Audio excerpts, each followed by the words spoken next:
الله أكبر الله أكبر الله أكبر الله أكبر. بسم الله الرحمن الرحيم.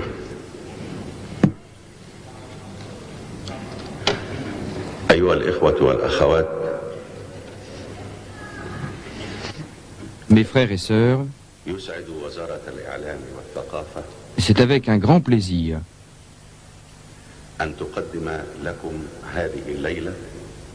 que le ministère de la Culture et de l'Information souhaite la bienvenue dans le cadre d'une série de conférences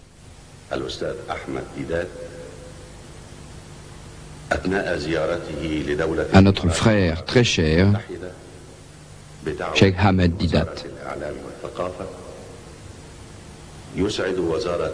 Nous le connaissons déjà à travers le petit écran des Émirats arabes unis lors de la conférence exclusive « La Bible est-elle la parole de Dieu ?»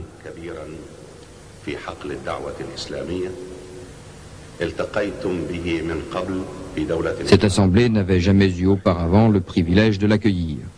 ومن قبل ذلك التقينا به من خلال شاشة تلفزيون دولة الإمارات العربية المتحدة التي انفردت. Je vous prie de m'excuser, je retarde la venue du grand maître, mais cela ne durera que quelques instants.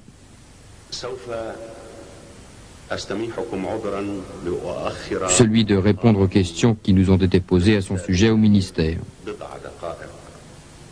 لأن كثيرا من الأسئلة قد طرحت عليه وعلينا في وزارة الإعلام للتعريف به. كثيرون تصوروا أنه Quelques-uns ont cru qu'il était un prêtre converti à l'islam et que le secret de ses connaissances de la Bible résidait en cela. فتحول إلى الإسلام وأن السر في دراسته العميقة وحفظه للإنجيل يعود إلى ذلك. ولكن الأخ En fait, M. Ahmed Deedat est né musulman, ولد مسلما de parents et grands-parents musulmans. ومن أجداد المسلمين وهو D'origine hindoue, من أصل هندي de Bombay plus précisément, ورحل إلى جنوب أفريقيا عام 1927. émigré en Afrique du Sud en 1927.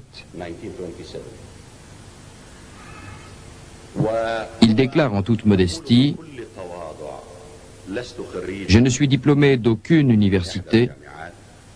Tout ce que j'ai accompli à ce jour علمية est un effort personnel إليه هو باجتهاد الشخصي que j'ai dû soutenir والتحديات التي واجهت en bon musulman مسلم face aux défis du monde extérieur. في جنوب أفريقيا يبلغ عددها حوالي Nous ne sommes que 2% de musulmans en Afrique du Sud, noyés au milieu d'un monde non islamique. يافع.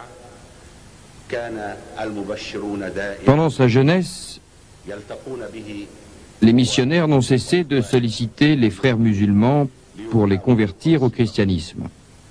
ومن هنا C'est à partir de là qu'il a pu commencer à étudier la religion et ainsi défendre ses idées et contre-attaquer. في مجال Il est unique par sa méthode وهو مجال الدراسات et il a beaucoup aidé dans l'étude comparative des religions. Il en a fait désormais sa spécialité. في مجال الديانات.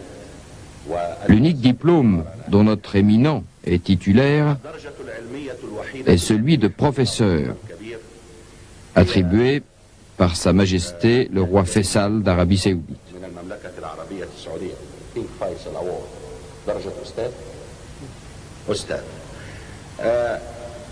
أما هذه Après cette brève introduction sur notre grand invité de ce soir, أما لقاء الليل laissez-moi vous donner le thème qu'il abordera. هل متأسف الموضوع Le Coran, القرآن miracle des miracles. المعجزات. و the subject is Quran, the miracle or a miracle of miracles. الآن أترككم Mes frères et sœurs, dans quelques instants, nous allons avoir le plaisir d'accueillir notre grand ami, Cheikh Ahmed Deedat. En attendant, j'invite Monsieur le docteur Abdul Monem Balat, qui fera de son mieux pour nous traduire la conférence. Le frère Ahmed Deedat nous a demandé de ne pas interrompre la traduction. Nous lui avons demandé de traduire paragraphe par paragraphe afin de faciliter la compréhension d'une part et de pouvoir rester le plus fidèle au texte possible d'autre part. Le Cheikh Ahmed Deedat, avec son expérience, son âge et le flux de ses pensées, veut que personne n'intervienne. Nous respectons donc la volonté de notre grand invité. Ainsi, la tâche du docteur Abdul Monem ne sera pas facile. Maintenant, mes frères et sœurs, nous allons applaudir notre grand invité, Cheikh Ahmed Deedat.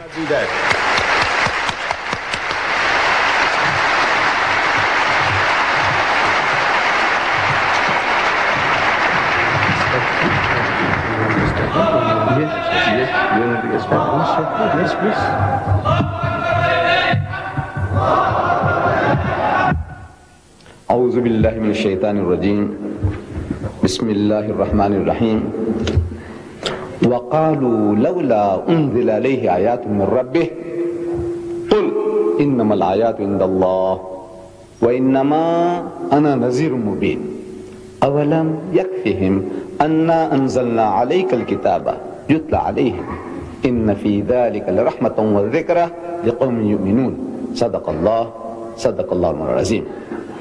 Monsieur le Président, mes chers frères et sœurs, le sujet est le Coran, miracle des miracles.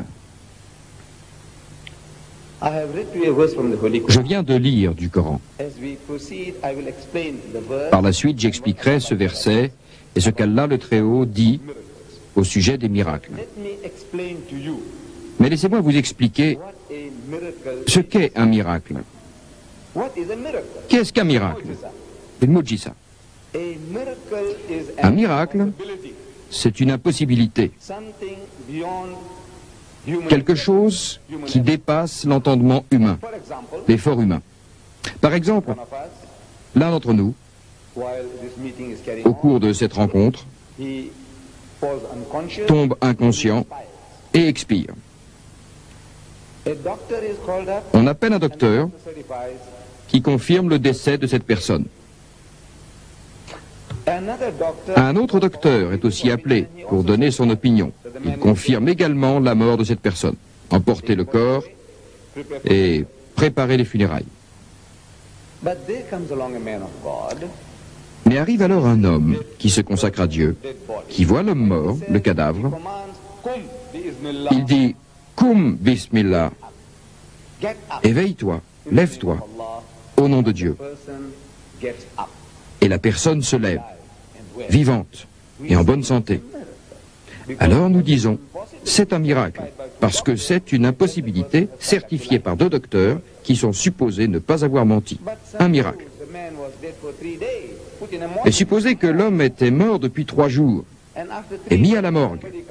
Après 3 jours, quelqu'un vient, le corps étant devenu dur comme de la pierre, il frappe sur la caisse et dit « Kum bismillah » lève-toi au nom de Dieu, et l'homme sort de chez les morts, de la morgue.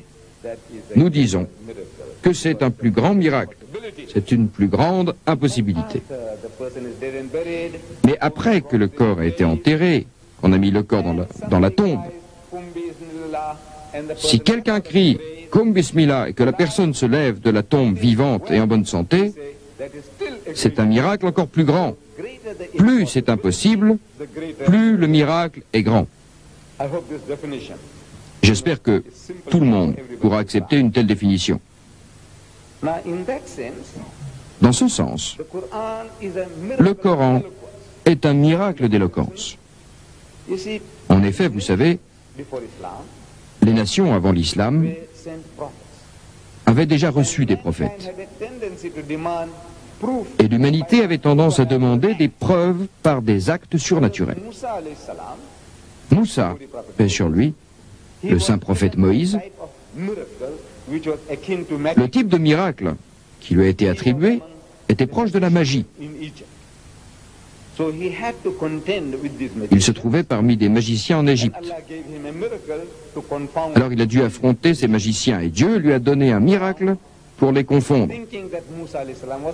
Pharaon, croyant que Moïse n'était qu'un magicien comme un autre, fit venir ses propres magiciens pour une joute. Les magiciens égyptiens avaient des baguettes magiques, des bâtons magiques. Et quand ils les jetaient par terre, ils devenaient tous des petits serpents magiques. Dieu le Très-Haut avait déjà donné à Moïse, paix sur lui, l'occasion de s'entraîner avec sa canne sur la montagne. Alors il savait quoi faire. Il la jeta et la canne se transforma en un serpent. Et ce serpent avala tous les petits serpents des Égyptiens. Et Moïse, paix sur lui, ramassa alors son serpent qui redevint une canne. Les magiciens égyptiens réalisèrent que ce n'était pas de la magie, ni de l'hypnotisme, ni du mesmérisme.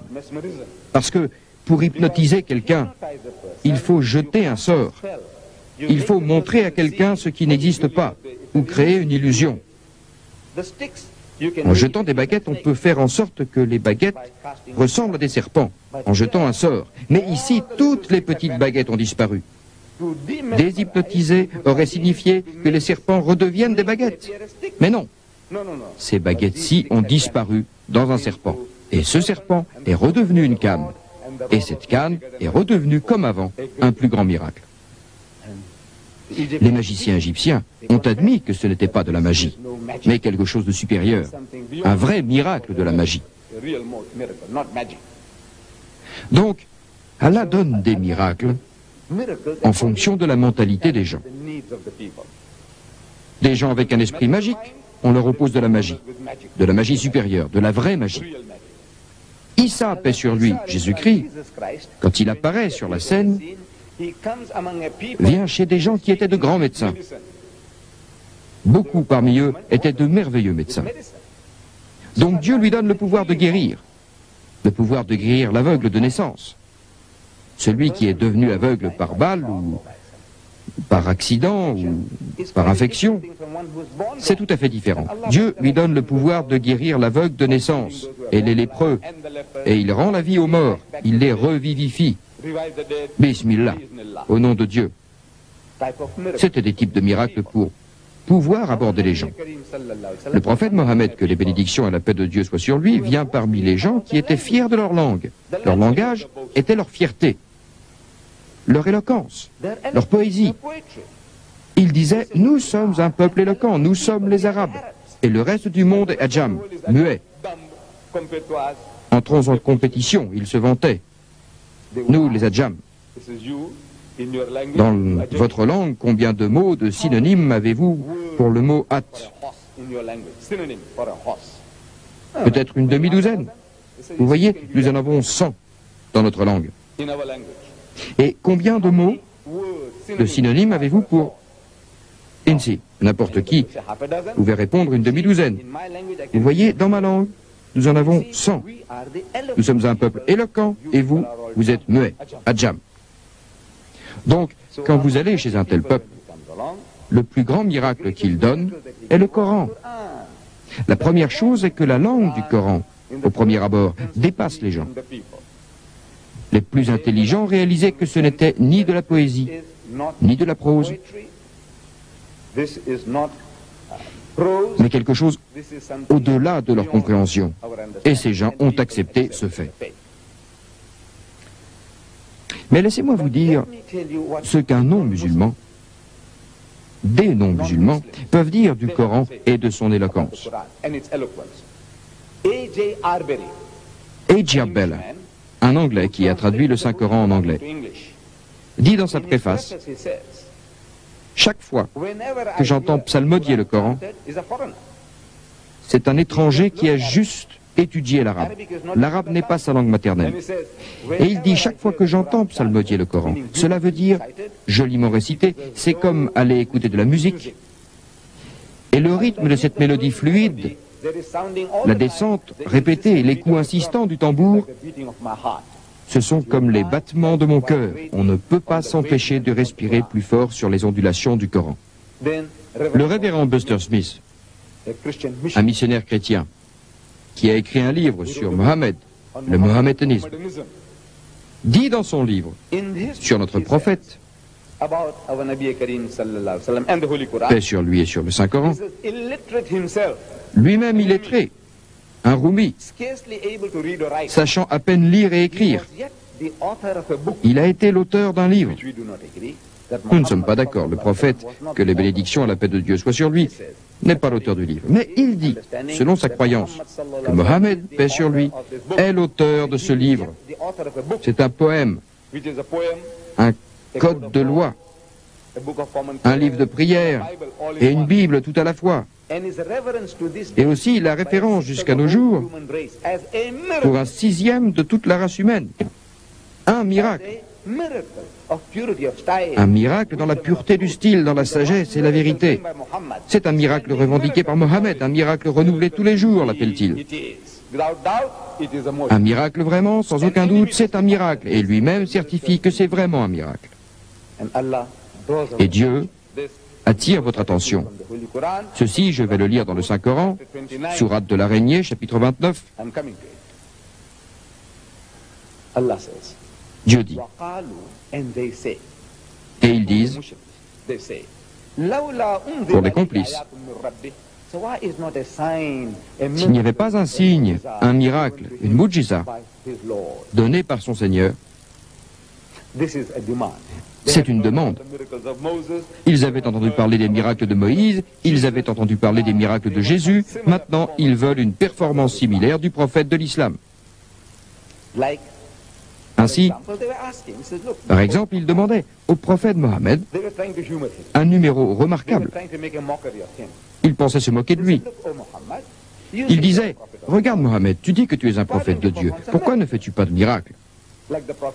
Comme les prophètes anciens, comme cette montagne d'Uhud, un peu plus loin que la Mecque, pourquoi ne la changes-tu pas en or? Alors nous saurions que tu es un vrai homme de Dieu. Ou élève une échelle jusqu'au ciel, monte dessus et rapporte-nous un livre. Alors, nous admettrons que tu es vraiment un messager de Dieu. Ou fais couler un fleuve dans le désert, alors nous croirons que tu es quelqu'un auquel nous pouvons nous fier. Et ils disent, en réponse à cela, Allah lui fait dire,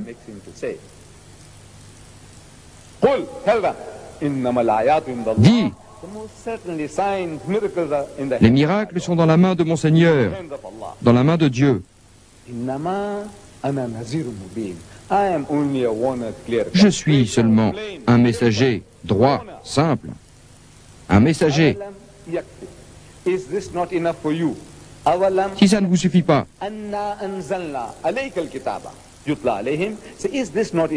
à toi, un ummi, qui ne sait ni lire ni écrire, tu leur répètes le livre. Si ce n'est pas assez comme miracle, vous connaissez cet enfant, Mohammed. Il a grandi sous vos yeux. Et jusqu'à 40 ans, il était comme un de vos enfants. Vous connaissez tous ses faits et gestes, tout ce qu'il a fait. Vous savez tout de lui. Et cet homme qui a toute sa tête vient maintenant vous répéter le livre.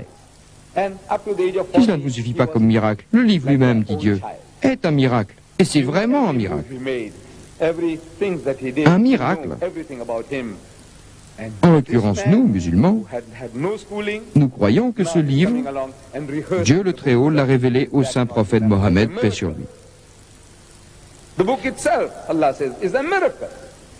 Les ennemis de l'islam sont d'accord que ceci est le livre que Mohammed a laissé. Mettez-les devant l'évidence. Ils disent que c'est le livre que Mohammed a laissé, mais ils disent que ce n'est pas là le halam d'Allah.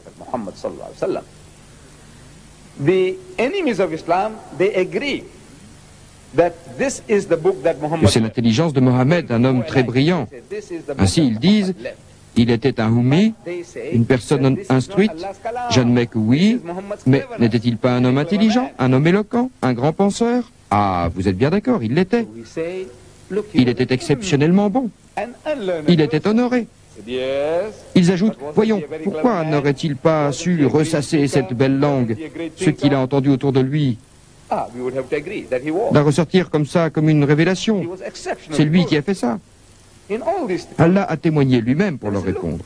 Il dit, il ne parle pas de sa propre initiative, c'est une inspiration qui lui est venue. Il a parlé par mon pouvoir puissant. Nous croyons que c'est la parole de Dieu. Dieu en témoigne et nous aussi. Mais les autres disent, non, c'est l'œuvre de Mohammed. Alors je vous dis, mes frères et sœurs, pour un moment soyons d'accord avec les sceptiques, les cyniques et les critiques. Soyons d'accord avec eux et admettons que ceci est le livre dont l'auteur est Mohammed même. Il ne l'est pas, disons très bien.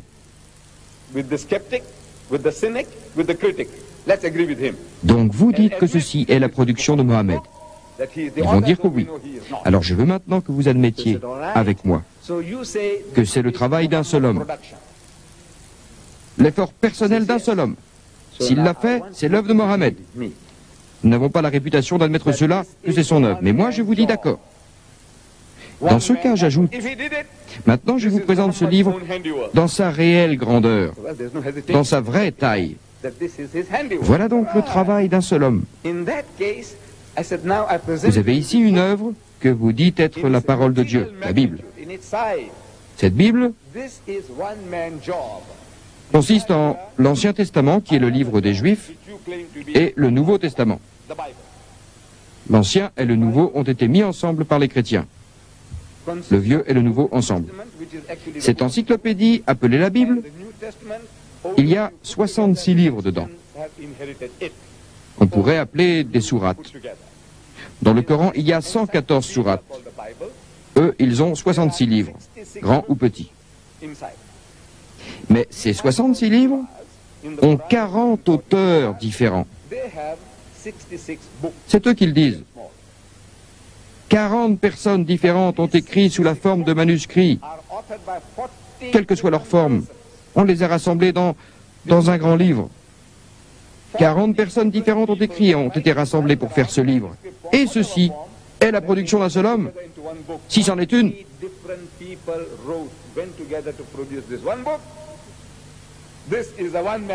je prends ces livres rassemblés dans la Bible.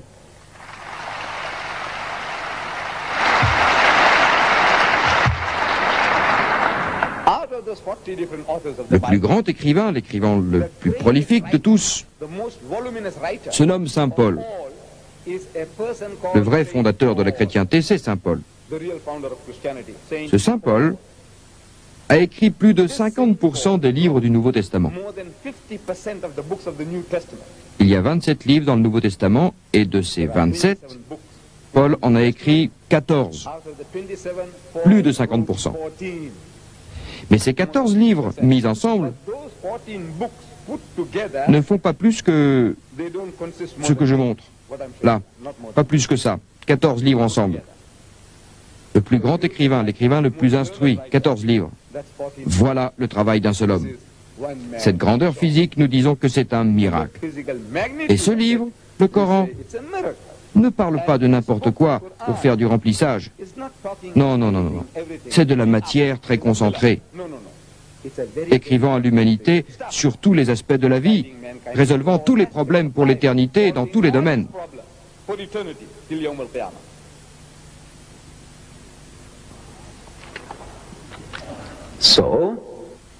Donc, j'y reviens. Allah dit, n'est-ce pas assez pour vous que ce livre ait été donné à cet homme, un Ummi? Mais alors, que dire du contenu de ce livre? Vous savez, dans ce livre, le Coran, quelques-unes de ces choses que je vais vous démontrer, le sujet est si vaste qu'il faudrait plusieurs conférences pour nourrir, pour couvrir le sujet. Et je ne veux pas vous retenir jusqu'à minuit ou jusqu'au petit matin. Je ne peux pas. Mais rien que sur la loi. Je peux parler ici jusqu'à 1 ou 2 heures du matin, mais je ne crois pas que ce soit bien, ni pour vous, ni pour moi, de faire une telle chose. Alors, je vais devoir couper beaucoup de choses, car moi, qui ne suis pas un spécialiste, je peux vous citer une douzaine de miracles différents dans le Coran. Les savants peuvent vous citer une centaine de choses miraculeuses dans le Coran. Moi, un amateur, je peux vous en citer une douzaine. Et je n'irai pas toutes les chercher ce soir. Mais je vous en donnerai quelques-unes. Numéro 1. Le concept de Dieu le Très-Haut. Vous savez, nous connaissons Allah par ses attributs. Et Dieu les donne dans son livre. Nous n'avons pas à les créer, ces attributs, à les concocter nous-mêmes pour dire ce qu'est Dieu. Il nous dit ce qu'il est. Il est Ahman, Al-Hamim, il est Al-Malik, il est Al-Qudus, il est As-Salam, il est Al-Mumin, il est Al-Mu'amin, il est Al-Aziz, Al-Akbar, Al-Mutakhabir. Il les donne. Allah les donne dans son livre. 99 beaux qualificatifs. Comme autant de jalons. 99 attributs dans toute leur gloire consacrée. Allah un grand lustre, Allah un nom propre, Allah 99 attributs et un nom propre, Allah. Ça fait 100. J'ai demandé à des gens instruits, des docteurs, des hommes de loi, des philosophes, quand j'en rencontre, dites-moi maintenant, j'aimerais savoir de votre bouche combien d'attributs croyez-vous pouvoir donner à Dieu. Allez, essayez. Essayez. Ils répondent, eh bien, il est notre Père qui est dans les cieux. Oui. Il est le Père aimant. Oui. Ne soyez pas timide. Quoi que ce soit, allez, n'importe. Il est juste. Oui. Il est saint. Oui. Il est miséricordieux. Oui. Allons, allons, allons, allons. Vous savez, le plus intelligent d'entre nous, le plus intelligent de l'humanité, le plus instruit d'entre nous, ne peut pas dépasser la douzaine. Il ne peut pas, avec toute son instruction. Imaginez plus d'une douzaine d'attributs. Avec tout son savoir, il ne peut pas. Moi, j'ajoute, vous voyez ce Ummi, si tant est qu'il ait fait ce travail lui-même, il vous en donne 99. On me répond, oui, mais Mohammed est un génie. Et un génie peut faire 10 fois mieux que moi. Il l'admet. C'est un génie. Et pourtant, ce n'est pas la parole de Dieu. Un génie peut faire 10 fois mieux que moi, je le concède. C'est Mohammed, un grand homme, mais pas un prophète. Il n'est pas un envoyé de Dieu. Je dis d'accord, d'accord. Maintenant, regardez. Dans les noms que vous avez mentionnés, le premier est notre Père qui est aux cieux. En quelques essais, disons dans les 6 premiers, vous ne pouvez pas vous empêcher d'utiliser le mot Père. Ils disent notre Père qui est aux cieux. Ce serait en son nom qu'ils le combattraient. Le Père aimant dans les cieux. Dans les 6 premiers, il faut toujours que vous utilisiez le mot Père. Ils disent oui. N'importe qui essaie. Le Père est donné bien avant tous les autres. Avec les chrétiens, c'est bien connu. Les Juifs l'appellent notre Père qui est aux cieux et les chrétiens l'appellent notre Père qui est aux cieux. Les communistes disent seulement Père. Et vous savez quoi? Dans la liste des 99, le mot Père n'y est pas. Ça, c'est un miracle. C'est un miracle que cette liste ait été constituée sur 23 ans. Alors que les gens parlent du Père qui est aux cieux, Père qui est aux cieux, aussi facilement que ça, lui, il ne le choisit pas. Il ne l'utilise pas. Consciemment ou non, il n'utilise pas ce mot.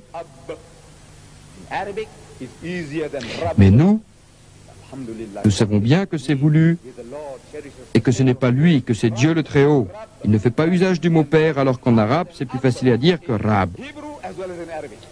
C'est le Seigneur aimant et pourvoyant aux besoins du monde. Rab, Rab, Rab. Et Rab, c'est plus facile. Rab en hébreu, tout comme en arabe.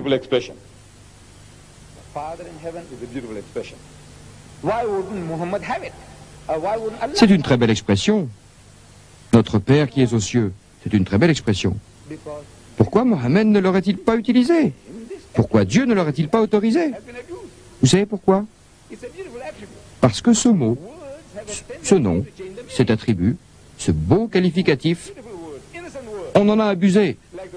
C'est un très beau qualificatif, mais les mots ont tendance à changer de sens. De bons mots, de beaux mots, des mots innocents, comme le mot camarade. Vous voyez ce mot camarade?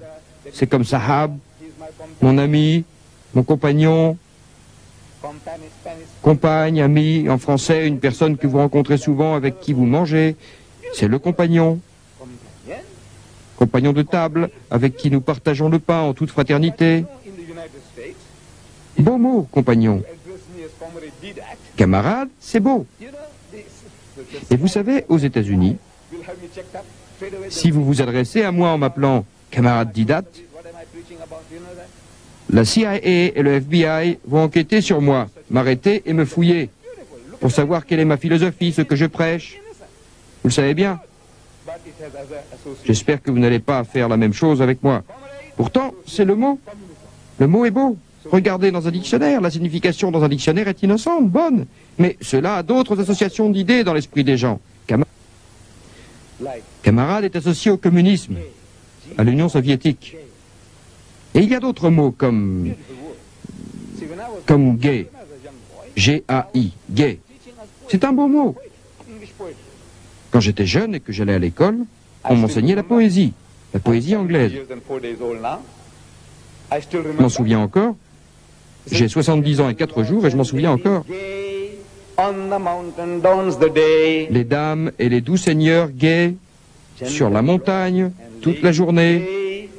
Les dames et les doux seigneurs gays sur la montagne toute la journée. Beau mot, vous savez.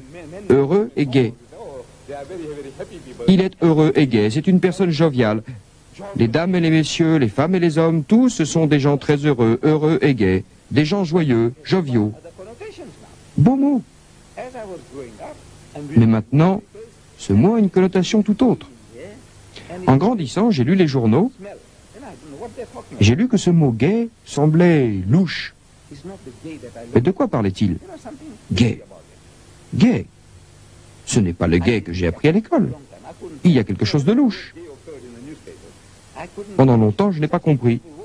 Il y avait quelque chose de louche. Vous savez, chaque fois que je lisais le mot gay dans les journaux, je ne comprenais pas. Un si beau mot, qu'est-ce qu'il y a? De quoi parle-t-il? C'est louche. Pourquoi? Parce que j'utilisais ce mot gay. Aujourd'hui, si vous dites que le président de l'Assemblée est heureux et gay, vous savez ce que ça veut dire? You see, innocent word. Vous voyez, des mots innocents, de beaux mots, ont une toute autre connotation. Dieu dit dans le Coran,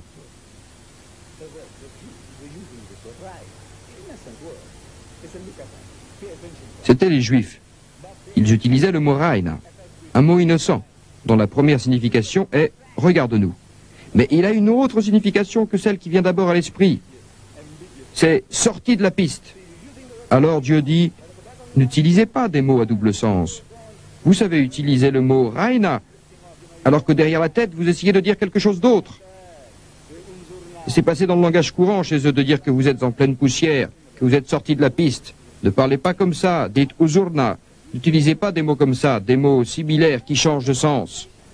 Le Père qui est aux cieux, beau mot, mais il a une autre connotation. Dans la chrétienté, ils nous disent que Jésus est le seul Fils engendré, non pas créé. C'est dans leur catéchisme. Les catholiques romains, les anglicans, les presbytériens, les luthériens, les méthodistes, tous dans leur catéchisme.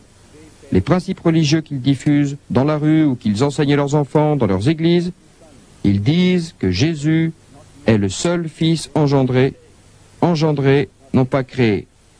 Ne vous méprenez pas, ce n'est pas comme Adam. Adam, paix sur lui, a été créé par Dieu. L'âne et le bœuf ont été créés par Dieu. Ils disent que Dieu est le Créateur. C'est lui qui nourrit et pourvoit aux besoins. Le Rabbalamin. Mais Jésus n'est pas comme ça. Il a été engendré, non pas créé. Et s'il y a un sens à ça, c'est quoi? Ils attribuent à Allah le Très-Haut une nature humaine, les lois et le fonctionnement du sexe. Et Allah réagit très fort dans la sourate Maryam. Et ils disent qu'Ar-Rahman, Dieu le tout miséricordieux, a engendré un fils. Dieu dit quelle abominable association ils commettent. C'est la pire des injures que vous puissiez trouver. La pire des injures. Vous voulez l'injurier? C'est la pire des choses que vous puissiez dire. Qu'Allah a eu un fils. Vous lui attribuez une nature humaine, les lois et le fonctionnement du sexe. Le ciel en a presque craqué, et la terre va presque se fendre, et les montagnes s'effondrer.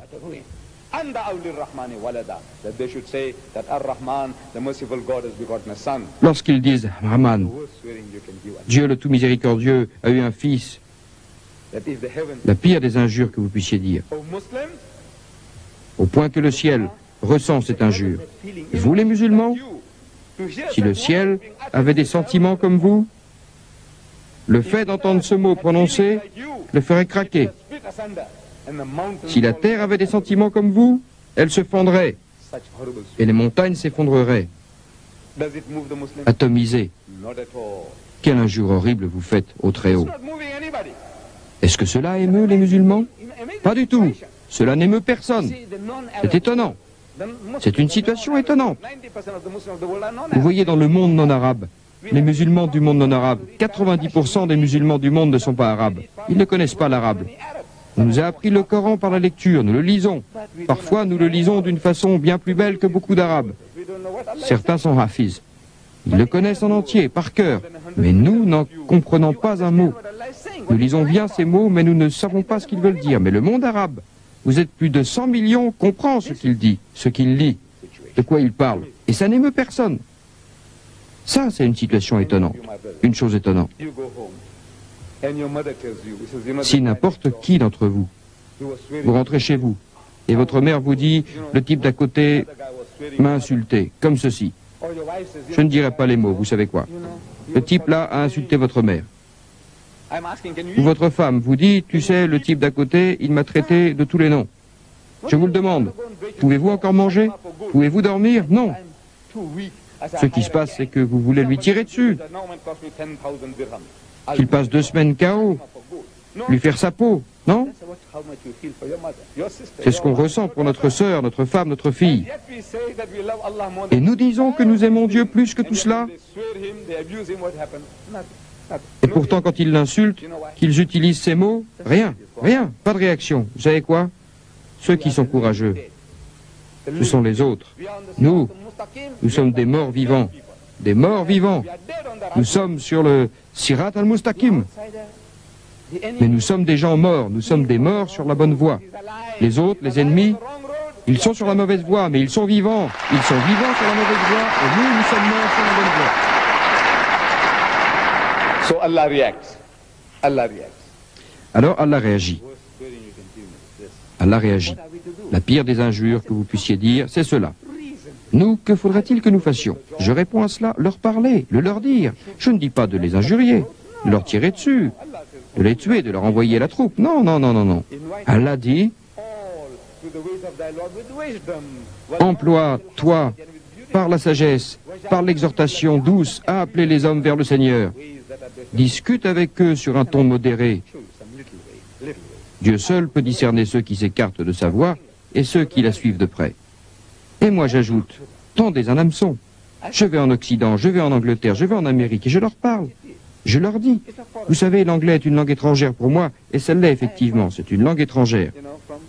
Je l'ai acquise. Voyez-vous, parce qu'ils ont conquis mon pays et que je suis allé dans une colonie britannique. Alors ils m'ont appris l'anglais et je parle anglais. Si les Français avaient conquis mon pays, j'aurais parlé français.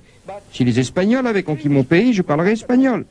Mais vous, les Anglais, les anglophones, vous avez conquis mon pays, alors vous m'avez appris à parler l'anglais, bien que ce soit une langue étrangère pour moi. Je voudrais que vous m'aidiez, c'est votre propre langue. Vous dites dans votre catéchisme, Jésus est le seul Fils engendré. Engendré, non pas créé. Je dis, s'il vous plaît, expliquez-moi ce que vous essayez de mettre en évidence. Vous voulez dire quelque chose de spécial? Vous voyez, je peux appeler ce jeune homme et dire « Tu es mon fils », et je suis sûr que l'enfant ne se fâchera pas. Ni son père ni sa mère ne se fâchera si je l'appelle mon fils. Et si quelqu'un me demande s'il est vraiment mon fils, je dois répondre non. Vous voyez, ce jeune homme, je l'aime depuis qu'il est enfant. Il vient me rendre visite comme un petit-fils, c'est pourquoi je l'appelle mon fils. Et il m'aime comme un père, ou comme un grand-père, ou comme un vieil oncle. Il m'appelle mon oncle ou grand-père, c'est la même chose. C'est une relation. Et si au lieu de cela, je réponds « Oui, il est le fils que j'ai engendré », vous voyez ce que je suis en train de dire? Ce que j'insinue? J'insinue que c'est un enfant illégitime et qu'il n'est pas le fils de son père mais le mien, que je suis responsable de sa naissance. La pire des injures à faire, c'est ça. Si vous savez ce que cela veut dire. Donc, je veux simplement savoir sur quoi vous voulez mettre l'accent, c'est tout. Que pouvez-vous me dire, s'il vous plaît? Expliquez-moi. Par Dieu, je vous le dis, vous ne rencontrerez aucun anglophone capable de vous l'expliquer. Vous ne pouvez rien lui demander de plus difficile que de le supplier de vous expliquer ce qu'il essaie de dire, ce qu'il veut dire quand il dit « engendrer, non pas créer ». Que voulez-vous me dire par là? Comment cela se fait-il? Dites-le-moi. Celui qui s'est approché le plus d'une tentative de réponse, c'est un Américain. Vous savez, les Américains sont assez militants. Oui. Il faut être entraîné, ils s'accrochent. Et les gens combatifs, c'est un bon matériau, c'est le meilleur matériau à battre. Pas diplomate. Ils battent la campagne, ils se battent sans vous donner des coups par derrière. Pas hypocrites, ils vont droit au but et mènent une bataille intellectuelle. Et les Américains sont bons là-dedans. Ils sont comme ça. Cet Américain, je l'ai rencontré alors qu'il visitait la mosquée. Il se trouve que j'étais avec d'autres dans la plus grande mosquée de l'hémisphère sud, dans ma ville, à Durban. J'ai discuté avec lui, et quand nous avons abordé le sujet, je lui ai posé la question, puisque je l'avais déjà posée, mais que personne ne savait y répondre. Je lui ai demandé à cet Américain, que voulez-vous dire quand vous dites engendrer, non pas créer? Voulez-vous bien m'expliquer? Il a dit oui, cela veut dire qu'il descend de Dieu. Quoi? Il dit, je ne veux pas dire cela, mais puisque vous me demandez ce que cela veut dire, je vous le dis.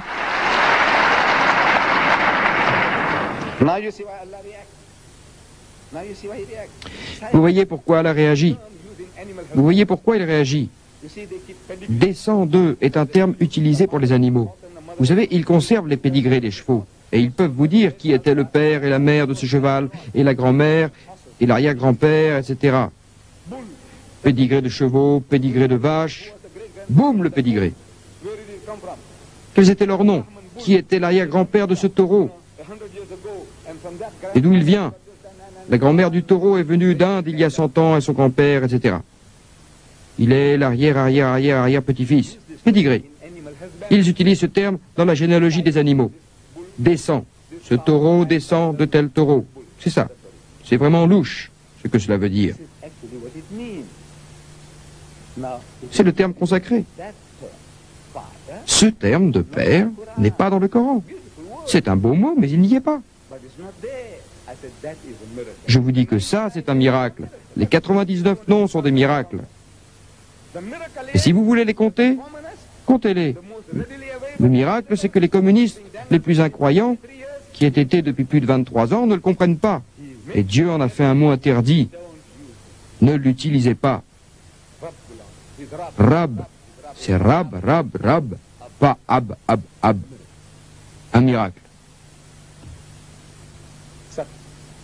La substance du message. Dieu dit. Un autre exemple que je vais vous donner. Les incroyants ne voient-ils pas ces athées et ces agnostiques, ces gens qui nient l'existence de Dieu, ne voient-ils pas? En d'autres termes, Dieu s'attend à ce qu'il voit, à ce qu'il puisse voir, être témoin, que le ciel et la terre étaient soudés à un moment de la création et que nous les avons séparés. À qui parle-t-il? À qui s'adresse-t-il? Au Koufar. Au Koufa, il y a 400 ans? Non, non, non, non, non. Que pouvaient comprendre ces pauvres hommes? Par Dieu, que pouvaient-ils savoir de l'univers, de la création du ciel et de la terre? Que savaient-ils? Ils ne faisaient qu'accepter ce que Dieu disait. Si telle était la parole de Dieu, nous entendons et nous acceptons, nous croyons. C'était là l'iman, la foi qu'ils avaient. Ils ne savaient rien du crash. Dieu ne s'adresse pas aux pauvres incroyants du temple de Mohammed ou aux incroyants du Congo ou aux Esquimaux qui peut-être ne croyaient pas en Dieu. Non, non, non, non, non. Il parle aux scientifiques, aux hommes instruits qui n'expliquent pas au monde la pureté de la création. Que ces astronomes avec des télescopes puissants qui regardent l'espace et analysent les mouvements dans le ciel et qui vous en parlent comme s'ils l'avaient fait, comme si c'était eux qui avaient voulu assembler tout cela et qui avaient conçu l'appareil, qui l'avaient mis en marche, l'appareil de l'univers. La façon dont ils en parlent, c'est comme si c'était eux qui l'avaient fait. Les gens aussi importants, avec autant d'instructions, disent que cet univers a commencé à exister par un Big Bang, il y a des milliers d'années. Ce qu'ils observent, ils remarquent que les corps célestes s'éloignent d'un lieu unique, quelque part, et vont s'éloignant de plus en plus et dans toutes les directions, loin, loin, loin, comme un ballon, quand vous le gonflez. Il devient de plus en plus gros, c'est quelque chose comme cela qui se passe dans le ciel. Cette galaxie, le fait qu'elle s'éloigne de plus en plus vite, une fois qu'ils atteignent cette vitesse de la lumière, presque 300 000 km par seconde, une fois qu'ils atteignent cette vitesse, nous ne pouvons plus les voir, car la lumière est à l'origine, elle ne nous parvient plus, elle est partie. Donc nous devons découvrir des télescopes plus gros et de meilleure qualité pour pouvoir voir. Ils se demandent comment ne pas rater le coche. Donc vous voyez, cet univers a commencé d'exister par un Big Bang. C'est la théorie du Big Bang. Qui dit ça? Les scientifiques les plus instruits, les astronomes. Mais d'où ont-ils tiré cette drôle d'idée? Ce conte de fées du Big Bang. Non, non, non, non, non, ce n'est pas un conte de fées, c'est un fait démontrable. Nous pouvons le démontrer, vous montrer ce qui arrive, et de là, nous pouvons tirer des corollaires. Si nous avions une caméra et que nous la mettions dans l'univers, ici, pour voir ce qui se produit et qui ne reviendra pas, les corps qui sortent, le ballon, si on pouvait le dégonfler, on verrait qu'il reviendrait au point initial. Donc, il y a eu un Big Bang. Quand a-t-on découvert ça? On vous répondra hier, parce que 50 ans, c'est hier pour l'histoire de l'humanité. Qu'est-ce que c'est 50 ans? Rien du tout. Un homme illettré dans le désert, une personne qui ne savait ni lire, ni écrire, une personne qui ne savait pas signer son nom, ne pouvait pas connaître ça, n'est-ce pas? On va vous répondre non, impossible, un tel homme ne connaissait pas l'astronomie, n'avait pas les instruments nécessaires, n'avait pas de télescope, rien, dans le désert et parmi des gens illettrés. Et il vous le dit, cet homme du désert, il y a à peu près 1400 ans.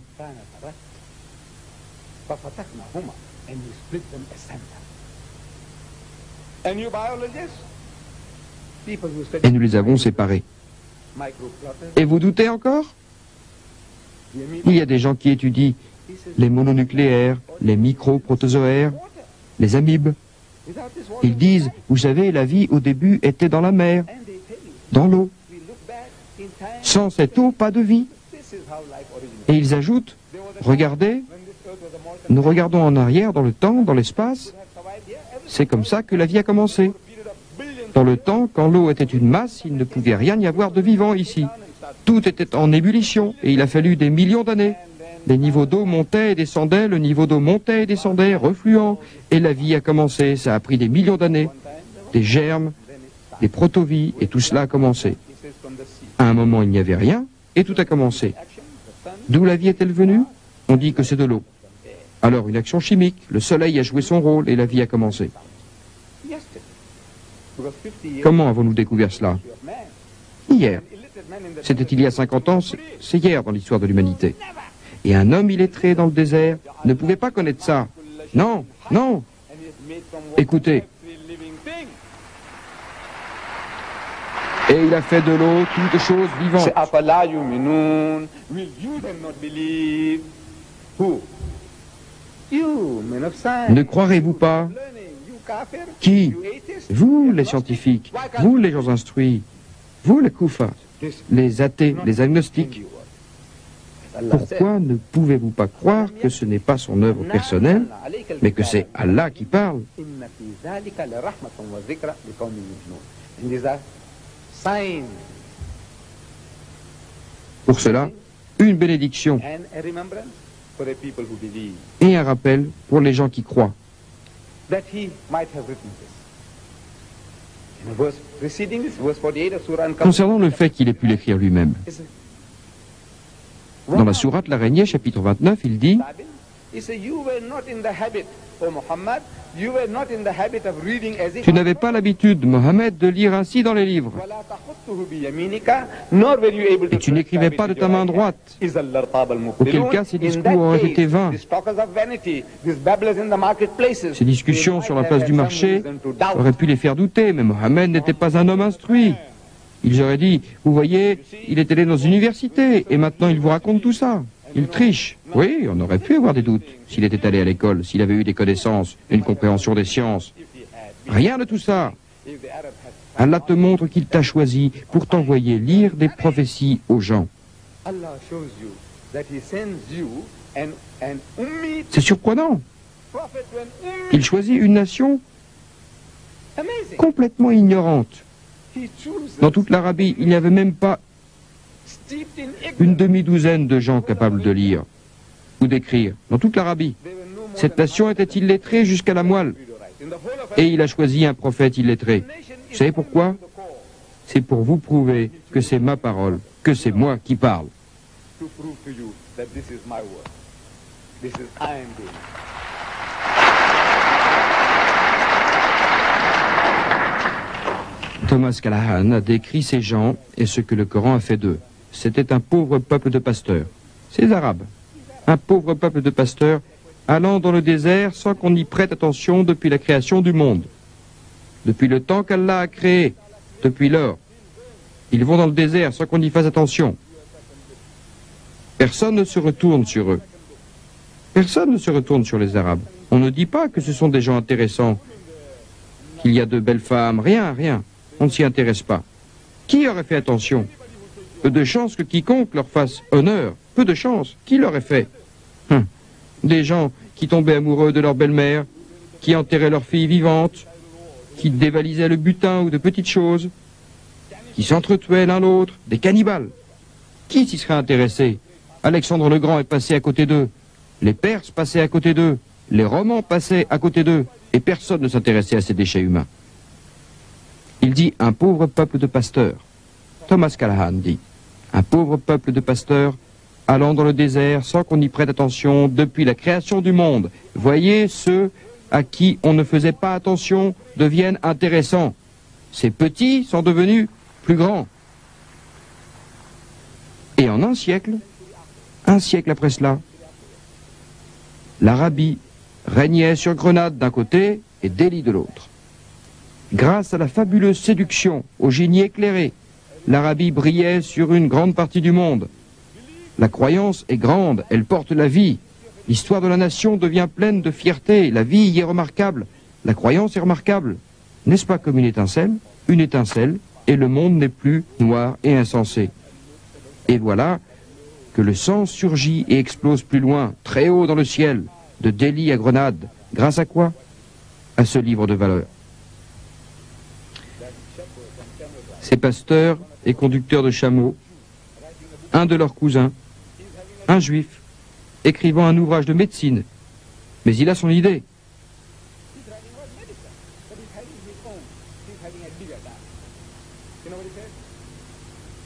Il a une niya.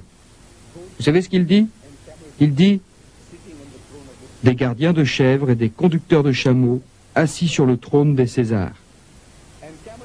Des gardiens de chèvres et des conducteurs de chameaux assis sur le trône des Césars. C'est l'œuvre de Dieu. Vous voyez, ce n'est pas vous. Vous ne pouvez pas faire cela. Allah vous humilie. Voilà ce que moi je peux faire. Vous vous croyez grand. Mais je dis qu'ils peuvent former une tribu plus grande encore. Ils ont pu voir que vous, des gardiens de chèvres et des conducteurs de chameaux, Allah vous a rendu suprême. Il a fait que vous gouverniez la moitié du monde connu. C'est le livre. C'est ce qu'il a fait et il dit, faites de même une autre fois. Le livre, c'est le miracle des miracles. Un autre exemple. Dans la sourate Yassine, chapitre 36, verset 36, Dieu décrit la sexualité dans le règne végétal et dans le règne animal. Et il dit des choses que nous ne connaissons pas, qui ont été découvertes récemment. Il dit,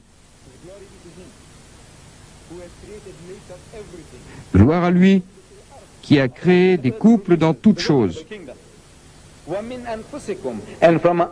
ce que fait pousser sur la terre, dans le règne végétal, chez vous-même, dans le règne animal, et de ce que vous ne connaissez pas.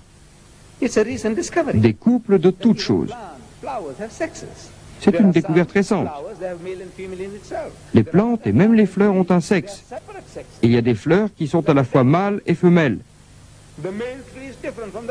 Et il y a des plantes qui ont des sexes séparés, comme le palmier dattier. Les arbres mâles sont différents des arbres femelles. Et bien sûr, les Arabes ne connaissaient pas ça. Nous ne le savions pas. L'humanité ne le savait pas. Au temps du prophète, on ne le savait pas. Et quand le prophète à Médine a vu des Arabes, dont certains étaient des enfants, des petits-enfants, il s'est approché d'eux. Ils étaient en train de prélever des fleurs de l'arbre mâle pour les greffer sur l'arbre femelle. Et le prophète leur a demandé, il a demandé à ces gens pourquoi ils faisaient cela. Ils ont dit qu'ils ne savaient pas pourquoi, mais qu'ils avaient vu leur père le faire. Ça, c'était la grande explication à toutes les superstitions. Pourquoi faites-vous de ça? Nous avons vu notre père le faire. Faites-vous quelque chose qui vaille la peine? Eh bien, nous avons vu notre père le faire. À cela, Dieu dit, et si vos pères étaient des fous ignorants, ressemblant à de la superstition,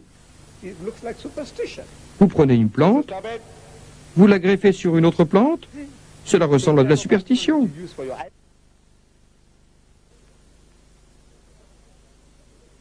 Like superstition.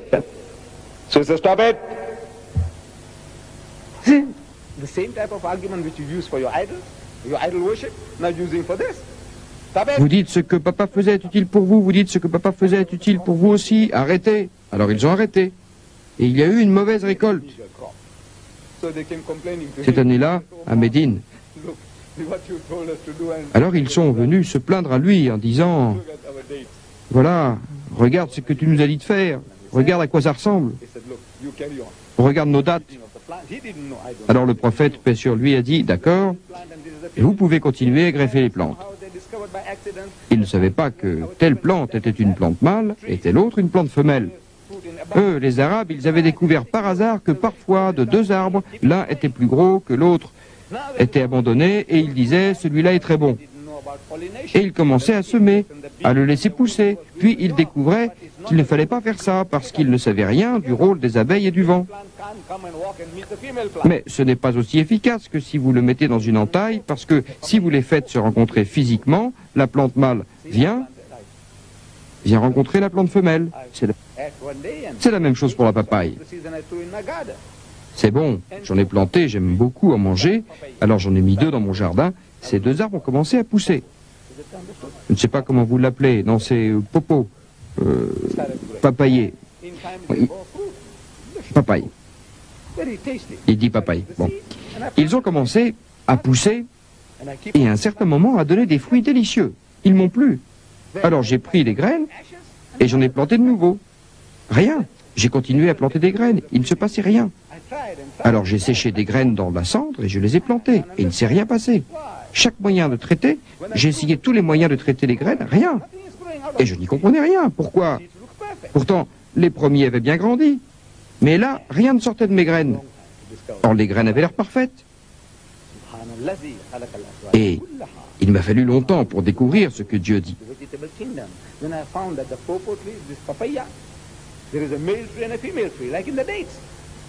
Et j'ai trouvé que ces arbres à papaye avaient des arbres mâles et femelles, comme les palmiers dattiers. Un arbre femelle a des grosses fleurs qui poussent tout autour du tronc, et un arbre mâle a des petites souches, et au bout de ces petites souches, il y a des petites fleurs. Les abeilles et le vent font tout le travail de pollinisation. S'il y a un arbre mâle dans les environs, il y aura des fruits, mais s'il n'y a pas d'arbre mâle, vous pouvez avoir 100 arbres femelles, vous obtiendrez des fruits, mais les graines seront inutiles, sans valeur.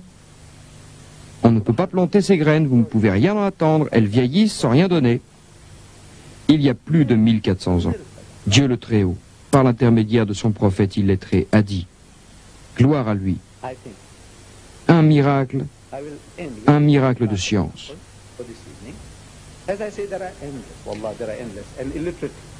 Je pense que je vais en terminer avec ce dernier exemple ce soir, car je l'ai dit, les exemples sont infinis.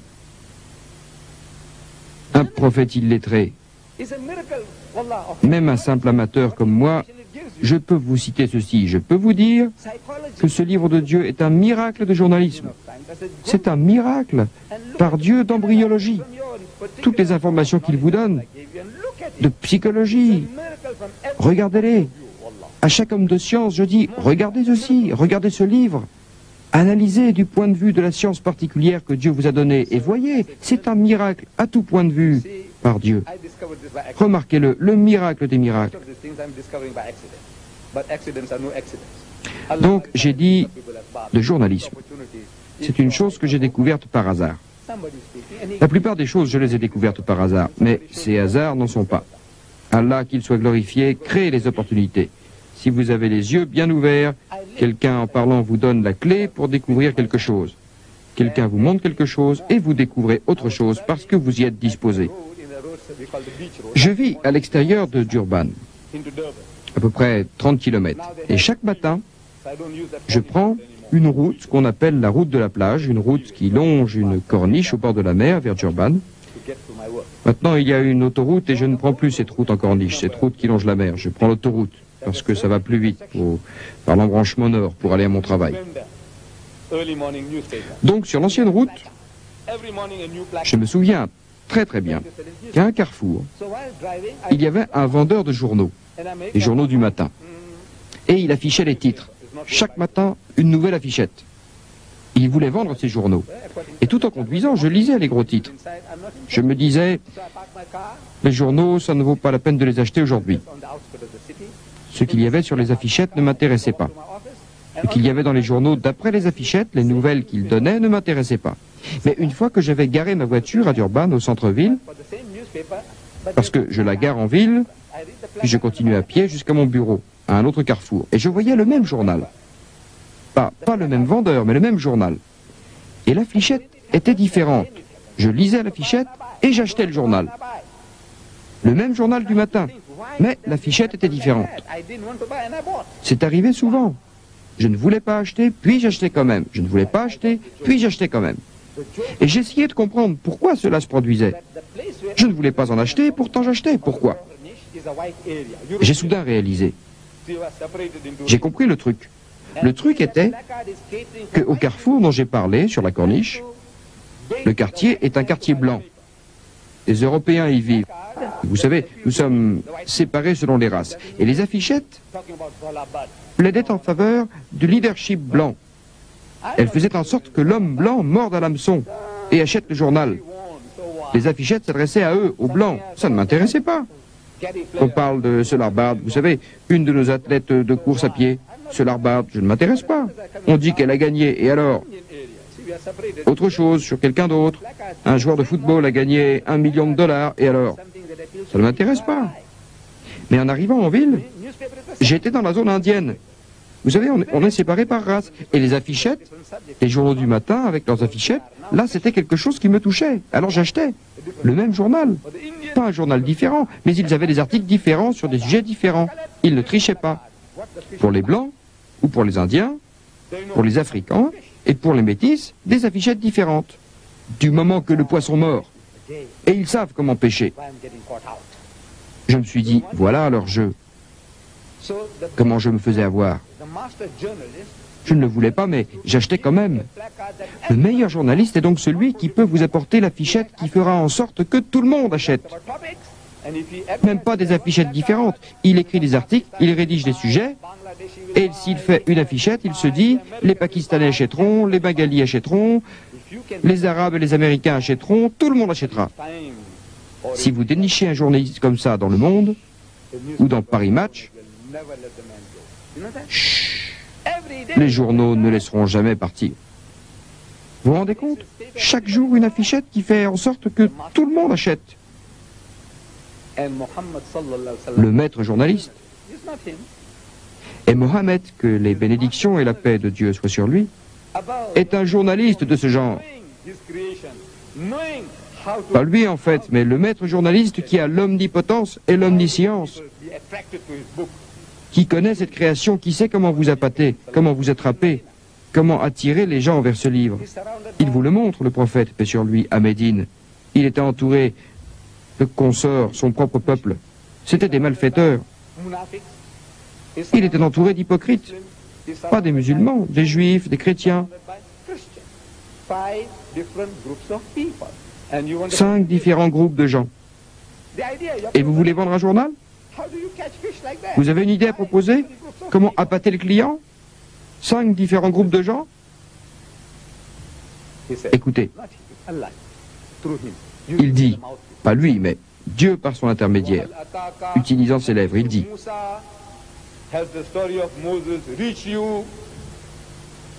l'histoire de Moïse est-elle parvenue?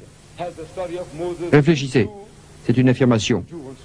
Et les Juifs veulent savoir en entendant ça. Que sait-il de Moïse, quoi? Voyons comment il va se ridiculiser. Et les chrétiens disent, allons, il veut labourer le même champ. Et les malfrats veulent savoir ce que les Juifs et les chrétiens vont lui faire. Et les musulmans assoiffés veulent savoir ce qu'il y a concernant Moïse. Chacun est attiré. Chacun veut acheter. Chacun veut savoir de quoi il s'agit. Et il dit, quand il vit un feu, ça c'est du journalisme, de l'action, de l'image. On peut visualiser la scène.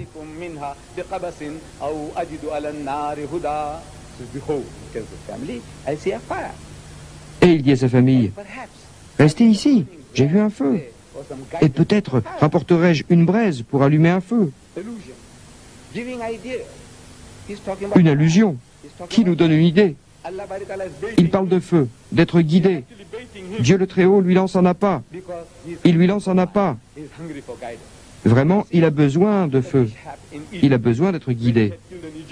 Vous savez, après la Misha en Égypte, quand ils avaient tué un Égyptien, en voulant secourir un Juif, il avait frappé un Égyptien, et comme il était très fort, Moïse, paix sur lui, il n'était pas faible, il avait frappé cet homme, et l'homme en était tombé mort. Alors il avait dû quitter le pays pour avoir tué un Égyptien. À cause de ce crime, il était parti chez les Madianites. Il avait vu 2 jeunes filles en détresse qui essayaient de mener à l'abreuvoir leurs moutons et leurs chèvres, et les hommes autour profitaient de leur situation et de leur faiblesse. Alors Moïse, paix sur lui, était venu à leur rescousse et les avait aidés à abreuver leurs moutons et leurs chèvres. Elles retournent auprès de leur père. C'est un très jeune homme, très jeune, de bonne présentation, il a bon cœur, tu sais, si on pouvait l'avoir avec nous, ce serait un grand avantage. Amenez-le-moi. Et Jéthro, Shoyab, passe un contrat avec Moïse, paix sur lui. Il lui dit, tu sais mon fils, nous avons besoin d'un coup de main pour quelque temps, et si tu restes avec nous, si tu travailles pour moi pendant 7 ans, je te donne ma fille en mariage. Sa main, tu l'obtiendras. Oh, la proposition est stricte. Et il accomplit le travail pendant 7 ans, et il obtient la main de sa femme, peut-être encore quelques années, et il devient père, sa femme a eu des enfants, et maintenant il s'ennuie. Lui qui était un citadin, qui vivait au palais, le voilà dans le désert avec des moutons et des chèvres pendant 10 ans, 14 ans. Il s'ennuie, il veut partir.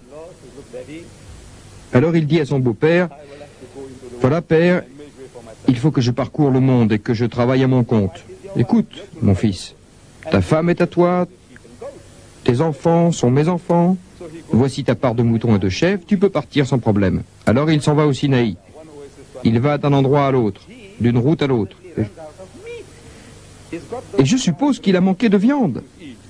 Il avait ces pains secs que les Juifs mangent, maspos comme ils les appellent. Vous voyez le pain des Juifs, sans levure, ça se garde longtemps. Même si cela devient dur et sec, ça se conserve. Même s'il faut mâcher, mâcher, mâcher, ça ne moisit pas vite. Il en a. Mais il a envie de ses moutons et chèvres, faire un feu, les braiser, les sécher, les emporter. En fait, il sursoit. Cela nous arrive à tous d'être paresseux, de remettre au lendemain. Je le ferai aujourd'hui, je le ferai demain, je le ferai aujourd'hui, je le ferai demain. Parce que ce n'est pas facile de faire du feu. Ça prend une demi-journée. Un morceau de bois, une pierre qu'on frotte, une demi-journée. Alors il sursoit. Aujourd'hui, demain, il est partagé. Puis il voit. Allah, de son côté, la pâte. Allah va ferrer le poisson. Laisse-moi te montrer ce que tu désires, dit-il. Tu peux venir, approche. Je veux te parler. Il croit que c'est un homme qui a fait du feu. Et il pense aussi lui demander quel est le prochain village, le prochain endroit vers lequel il se dirige. C'est ce qu'il veut, c'est ce qu'il souhaite. Alors il mord à l'appât. Alors il dit à sa famille, voilà, j'ai vu un feu, peut-être pourrais-je en ramener une braise brûlante, un charbon brûlant, et alors, comme c'est facile de commencer, psh, psh, et voilà du feu, purement et simplement, facilement. Il souhaite qu'on lui indique le chemin pour la prochaine oasis. C'est ce chemin-là, mon ami, bonne réputation, bonne personne, des gens hospitaliers, vous avez encore 3 jours par là, 2 jours par là, et vous allez rencontrer des gens bien. Allah veut lui donner du feu, une rencontre, mais lui pense à un autre feu, à une autre rencontre, illusion.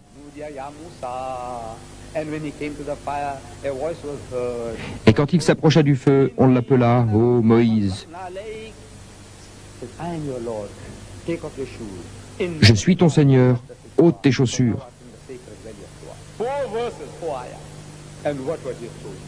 Car tu es dans la vallée sacrée de Toa. 4 versets pour décrire la scène, un miracle de journalisme. Comme ça attire les gens. Vous écoutez le message, l'affichette. T'est-il parvenu l'histoire de Moïse et l'allusion au feu, le feu qui brûle dans le cœur des hommes depuis 3000 ans? Un guide, oui, guide l'humanité depuis des milliers d'années. Allah, c'est le miracle des miracles. Maintenant, pour nous, que représente ce livre? Ce livre est la parole de Dieu. Nous n'en doutons pas. Et Dieu le Très-Haut lance un défi à l'humanité, aux gens qui sont sceptiques, qui ne croient pas. Dis, si les humains et les génies s'unissaient les uns aux autres pour apporter quelque chose de semblable à ce Coran, ils n'apporteraient pas son pareil, même s'ils se soutenaient mutuellement. Vous ne serez jamais capable de produire quelque chose comme ce Coran, même si vous vous entraidez. C'est un livre. Dieu a dit, c'est mon livre. Qu'est-ce que cela veut dire pour nous? Cela veut dire que ce livre est le guide éternel pour vous et pour moi, pour l'ensemble de l'humanité. C'est la solution au problème de l'humanité. Mais nous sommes tous assis sur ce livre comme un cobra sur un pilotis. Nous l'étudions tous par cœur, nous le lisons, nous le récitons pour nous purifier, pour sawab, sawab, sawab, les récompenses, les récompenses. C'est du Coran que vous tirez votre sawab. Il n'y a pas de doute à ce sujet. Le prophète Mohammed, que les bénédictions et la paix de Dieu soient sur lui, a dit que quand vous récitez le Coran et que vous dites Alif Lam Mim, vous savez que Alif Lam Mim ce n'est pas un mot, ce sont 3 lettres, Alif Lam Mim. Quand vous dites Alif Lam Mim, a-t-il dit que vous recevez 10, 10 et 10 sawab? C'est 10 récompenses. Quand je récite, je les reçois toutes. Et vous qui écoutez, vous les recevez aussi. En disant Alif Lam Mim, j'en ai 30, 10, 10 et 10. Vous le dites 100 fois, les 100 fois 10. Vous les avez si facilement. Je le crois volontiers. Sawab pour cela. Des récompenses pour cela. C'est du bénéfice. Mais est-ce là le but du Coran? Juste des récompenses faciles à obtenir? Vous pouvez recevoir la récompense d'1 million. C'est du 10 contre 1. Voulez-vous faire une bonne affaire? Du 10 contre 1, ou même 1 million contre 1. C'est un gain extraordinaire. J'aime faire des affaires avec Dieu. J'aime faire des affaires avec lui, faire une vente extraordinaire. Je ne veux pas de ces 10, 10 et 10. On les a déjà, les 10, 10 et 10. Vous les aurez, de toute façon. Moi, je fais des affaires. Il est mon Seigneur. Il est prêt à vous donner sans compter, si seulement vous le prenez, l'acceptez et l'introduisez dans votre vie. C'est un livre d'introduction qui vous dit quoi faire. Il vous parle de cet honneur qu'il vous a fait. Partagez-le avec les gens. Ne soyez pas égoïstes. Nous sommes de beaux égoïstes. Nous, les musulmans, nous sommes égoïstes par Dieu. Nous sommes très égoïstes partout. Je demande à mon frère, il est très régulier dans les récompenses. Je voudrais savoir d'où tu tires tes récompenses pour ton bénéfice et pour mon bénéfice. Masha'Allah. Et je lui demande, tu jeûnes tout un long mois? Il répond que oui. Et pour qui cela? C'est pour mon bénéfice. Oui, bénéfice pour toi. Tu donnes la zakat? Oui, pour qui? C'est pour mon bénéfice. Tu fais la prière? Oui, pour qui? C'est pour mon bénéfice. Tout ce que vous faites, c'est pour mon bénéfice, mon bénéfice, mon bénéfice. Moi, je vous demande, que faites-vous pour les autres? Que faites-vous pour eux? Pour les incroyants? Vous croyez qu'ils vont aller en enfer, les malfaiteurs? Oui, bien sûr. Allah le dit. Il ne pardonne pas aux malfaiteurs. Et donc ils vont en enfer? Oui. Que voulez-vous donc dire? Rien. Alors Dieu est content. Mais n'est-il pas une créature? N'est-ce pas une création de Dieu? Et Dieu est heureux qu'il aille en enfer? Alors que vous n'avez rien fait? Vous savez, il nous a donné un slogan, il y a 1400 ans. Il a donné aux musulmans un slogan. Nous l'appelons Talbiya en arabe. Je ne sais pas très bien ce que cela veut dire, littéralement, mais c'est ce que j'ai appris quand je suis venu, quand je suis allé au Hajj en 1983. J'entendais les mots, vous savez, ce que les gens disent quand ils tournent autour de la Kaaba.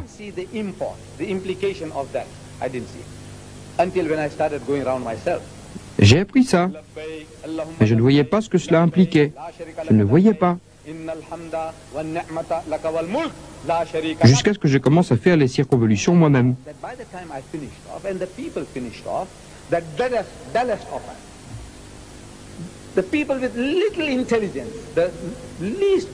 Et j'ai découvert, quand j'ai eu fini, quand les gens ont eu fini, que le plus petit d'entre nous, le moins intelligent parmi nous, quand il a terminé, il connaît bien les derniers mots. La sharika lak, la sharika lak, la sharika lak. Qu'est-ce que c'est?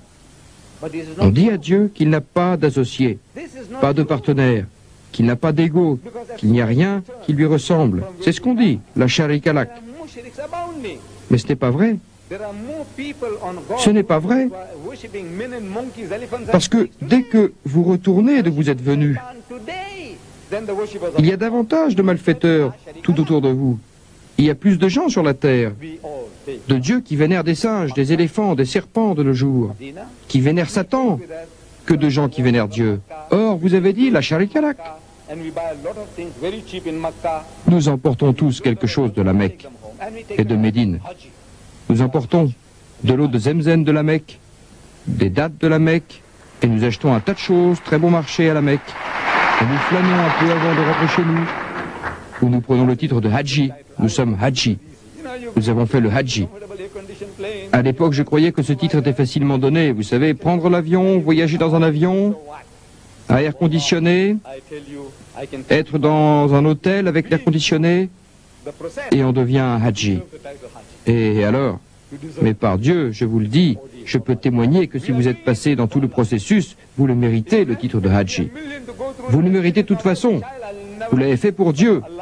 Si quelqu'un me payait des millions pour y retourner avec femme et enfants, je ne le ferais pas. Mais pour Dieu, je le ferai. Quand on va à l'endroit où on jette des pierres, je me le rappelle. Moi, quelqu'un m'a atteint avec une pierre et j'ai saigné. J'en ai perdu ma montre. Ma montre s'est détachée. j'ai perdu mes chaussures. Je suis tombé par terre. Et je peux vous le dire, si ça n'avait pas été des Pakistanais, s'il n'y avait pas eu les Pakistanais, je vous le dis par Dieu, je serais mort ou à l'hôpital aujourd'hui. Parce que quand on tombe, on ne peut pas se relever. Je peux vous dire que si vous tombez là-bas, c'est fini pour vous. Ce sont des Pakistanais qui m'ont aidé. Et j'ai aussi perdu 1000 $, qui étaient dans une grosse ceinture que je portais, tout en cash. Et ils sont sortis. Un peu avant, le jour avant, ce matin-là, j'étais sorti et j'ai vu quelque chose, là. Chut, nous sommes allés sur la route, ma femme, ma fille et moi. Et j'ai vu des gens comme s'ils étaient sur du feu. Des gens, vous savez, qui étaient en train de charger, vous savez, comme les taureaux.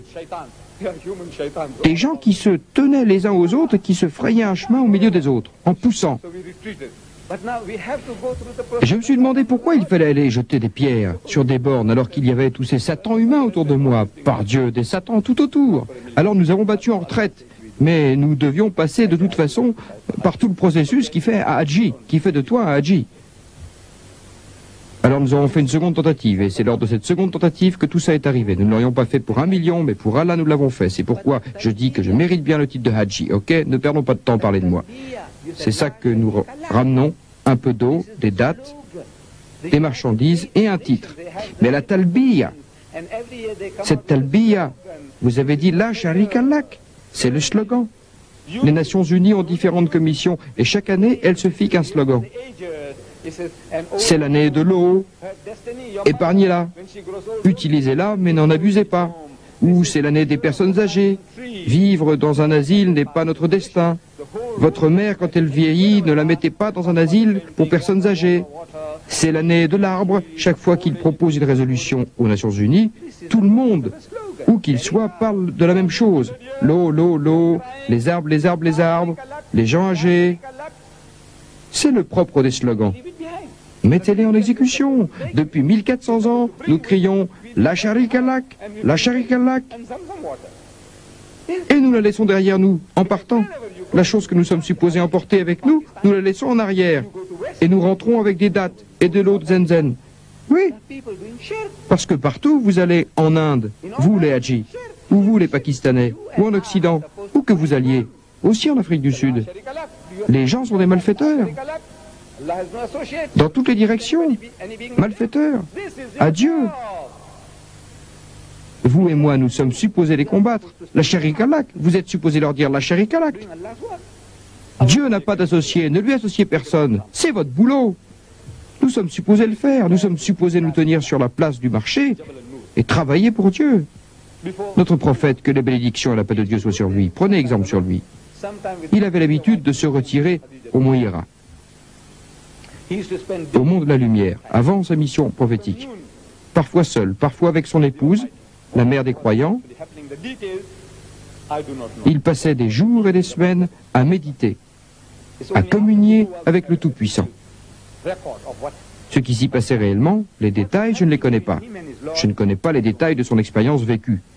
Ce n'est qu'après qu'il a commencé sa mission prophétique que nous avons des détails. Ce n'est qu'après sa nubuwa que nous avons des détails. Mais ce qui s'est passé entre lui et son Seigneur, je ne sais pas. Quoi qu'il en soit, le 27 Ramadan, ne commencez pas à me questionner concernant le 27, c'est la date généralement acceptée, le 27 Ramadan, alors qu'il avait 40 ans, Dieu lui a envoyé son ange, lui a envoyé Djibril. Et à cette occasion, il lui a commandé dans sa langue maternelle, Igra, c'est-à-dire lis, ou récite, ou répète. Mais notre prophète, que les bénédictions et la paix de Dieu soient sur lui, est un illettré. Et il répond en disant, c'est un témoignage du fait qu'il ne savait pas lire. Il dit, je ne suis pas instruit. Alors l'ange de Dieu lui commande une seconde fois de lire, Igra, à nouveau, et il plaide. Il est terrifié. La troisième fois, l'ange de Dieu dit, lis au nom de ton Seigneur qui t'a créé. Parce qu'en arabe, ce mot Igra veut dire, ce que tu dois faire est de répéter. On t'a dit Ikra, il faut le comprendre comme lire, réciter, répéter. Et il répète les mots.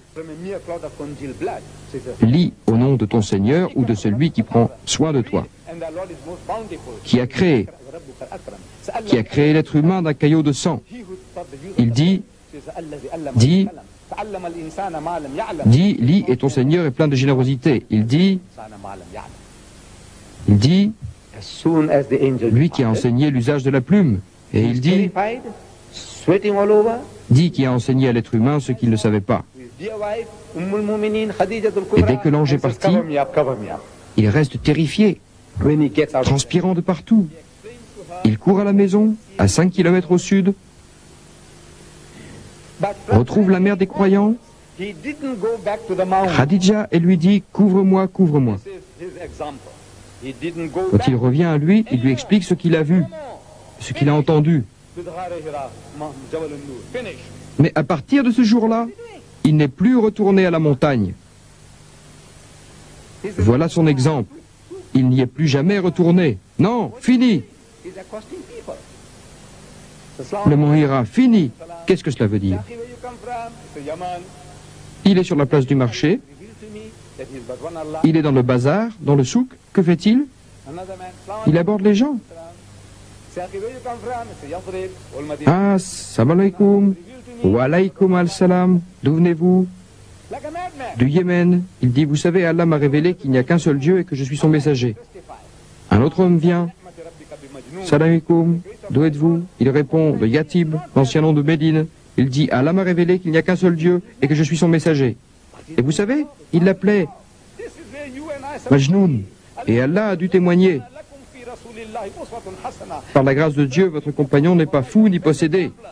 This is the example he set us. You and I. Il le croyait fou, And in the marketplace, mais il faisait son boulot, son œuvre. proclaiming the unity C'est ce que vous et moi sommes supposés faire. abounding. Dieu dit, Call them. He said, Rama is God, is Allah sharika. et certainement dans le messager de Dieu, il y a pour vous le meilleur exemple. God is Allah sharika. Voilà l'exemple qu'il a laissé. Vous et moi, nous sommes supposés nous tenir sur la place du marché et proclamer l'unicité de Dieu. Tous les malfaiteurs qui m'entourent et qui vous entourent, appelez-les, dites « Oh mon Dieu, la sharika lak ». Aux chrétiens autour de vous, dites « Oh mon Dieu, la sharika lak ». Aux juifs autour de vous, dites « La sharika lak ». Aux bouddhistes autour de vous, dites « La sharika lak ». C'est votre boulot, mon boulot, mais je sais que ça vous terrifie. Nobody will hurt you physically. Vous êtes terrifiés. Then what I we Moi aussi, je vous le dis. C'est effrayant. of ridicule Vous savez, de nos jours, on ne vous jettera pas des pierres. of his rocker. Par Dieu, si vous le faisiez, personne ne vous ferait du mal, ne vous crucifierait. Dr. Billah is mad. Yes, Alors, de quoi avons-nous peur? Du ridicule. we are terrified. People Du qu'en dira-t-on? thinking maybe you had Qu'est-ce que les gens vont dire? Ils vont dire que Didat devient gâteux. taken some drugs. Il est fait pétrifié à cette idée. Moi je vous dis, vous savez, il y a une autre façon de faire. Vous pouvez vous sortir de cette difficulté, nous l'avons découvert. Shouting, On dit que la nécessité est la mère de l'invention. La nécessité. Vous voulez faire quelque chose? you know, there is another Alors trouvez le moyen d'agir. Vous savez, je ne sais pas me tenir sur la place du marché. mother of invention. Necessary. Je l'ai presque fait à Mouassa, You want to do something? à un endroit appelé Mambertayari. Les gens qui connaissent Mombasa le connaissent. You know, Il y a là un arrêt de bus. J'ai fait savoir que j'étais là, à l'arrêt de bus, sur un tambour. Je suis monté sur le tambour at a place et j'ai commencé une conférence. people who know. Il y a eu des gens qui étaient d'accord et qui m'ont encouragé. I went and delivered lectures in the Mais à Durban, je n'ose pas. in the bus park. À Londres, je n'ose pas le faire. Stood on a drum and with a Je l'ai fait là-bas parce que tout le monde était fou, comme moi. Alors ça n'avait pas d'importance. encouraged me. But in Durban, J'ai dit que la seconde chose, I come. In London, la nécessité est la mère de l'invention. I did. Nous avons inventé une idée. Everybody was mad. Like De nos jours, it didn't matter. nous savons capturer I said the second. les bons génies. I said necessary. Dans l'ancien temps, on parlait des djinns. We invent. Ce sont des êtres qu'on peut appeler et à qui on demande de faire des choses. We are able. Comme Aladdin et la lampe merveilleuse. Vous frottez la lampe et les djinns viennent vous demander ce qu'ils peuvent faire pour vous. Jinn. You know the old. Les djinns modernes qui sont dans votre contrôle, ces djinns qui obéissent, ce sont les stations de télévision, de radio Like et les écrans vidéo. you rub the lamp and the jinn. C'est ça. And you tell him what to do for you. Les djinns sous votre contrôle, Jinn. je peux les utiliser, et vous aussi. Regardez, c'est si facile. Regardez à Durban, dans ce pays, Monitor. l'Afrique du Sud. VCR. Vous savez, le pays de l'apartheid. Control. Un pays raciste, très oppresseur. Le monde entier le trouve dégoûtant. Cette nation est dégoûtante. Ma nation est dégoûtante. In Durban. Mais cette nation me donne cette liberté. Regardez, elle me donne cette liberté. Dans les rues, dans les magasins, dans les bazars. Regardez ce que je fais. Je mets un écran vidéo à la fenêtre.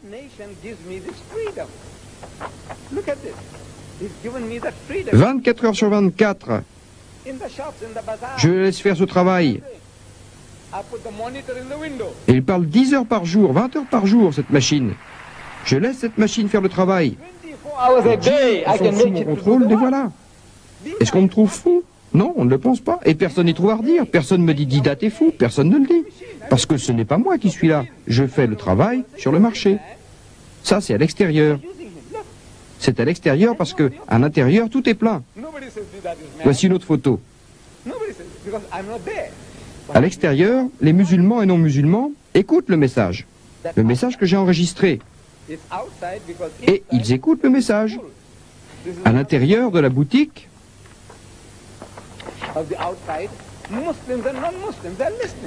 à l'intérieur, les gens s'assoient confortablement. Les gens s'assoient confortablement et regardent. À l'intérieur, ils regardent la même chose, sur un écran vidéo à l'intérieur de la boutique, et un écran vidéo à l'extérieur. Quand à l'intérieur il n'y a plus de place, on peut regarder de l'extérieur. Vous voyez, il y a tellement de façons d'arriver à ces fins, si on le veut vraiment. Oui, là, dans ce pays, qui détériore sa propre société, dans ce pays raciste, nous utilisons la mosquée comme appât. Vous savez, Dieu le Très-Haut a appâté le prophète Moïse, paix sur lui, avec un feu. Nous aussi, nous appâtons les gens pour qu'ils viennent à la mosquée. Pourquoi? Ils croient qu'ils vont voir quelque chose d'amusant dans la mosquée. Ils ne savent pas la différence entre une mosquée et un temple. Quand on les invite à visiter la plus grande mosquée de l'hémisphère sud, ils pensent à un temple. Ils croient que c'est un synonyme de temple. Le temple hindou. Alors, ils croient qu'ils vont trouver un jardin de singes, d'éléphants, de serpents, quelque chose comme ça. Une dame anglaise qui se promenait, quand elle est venue à la mosquée et qu'on lui a fait visiter, a dit, vous savez, je m'attendais à trouver un drôle de musée oriental, un alapak, ce qui veut dire qu'un singe est le dieu le lundi, un éléphant le mardi, un serpent le mercredi, tous les dieux ainsi à la suite l'un de l'autre. Mais à la place, dit-elle, j'ai trouvé la vérité. Une autre dame, africaneur, toute gracieuse, a amené sa fille un jour de vacances scolaires. Elle a regardé tout autour, d'un air déçu. Que cherchait-elle en venant? Elle a demandé où étaient les vaches.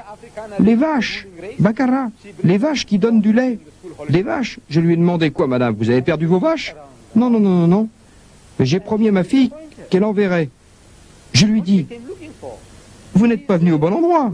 Elle dit, mais je lui avais promis. Je dis, madame, est-ce ma faute si vous lui avez promis de lui montrer des vaches dans une mosquée? J'ai dit, non, non, non, non, vous pouvez voir des vaches. Mon propre peuple, mon propre peuple.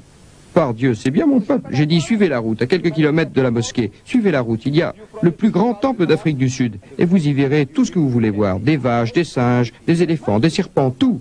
C'est mon peuple. Ils me ressemblent. Nous parlons la même langue. Ils ont le même nom que moi. Vous savez, Morarji Desai, vous connaissez ce nom?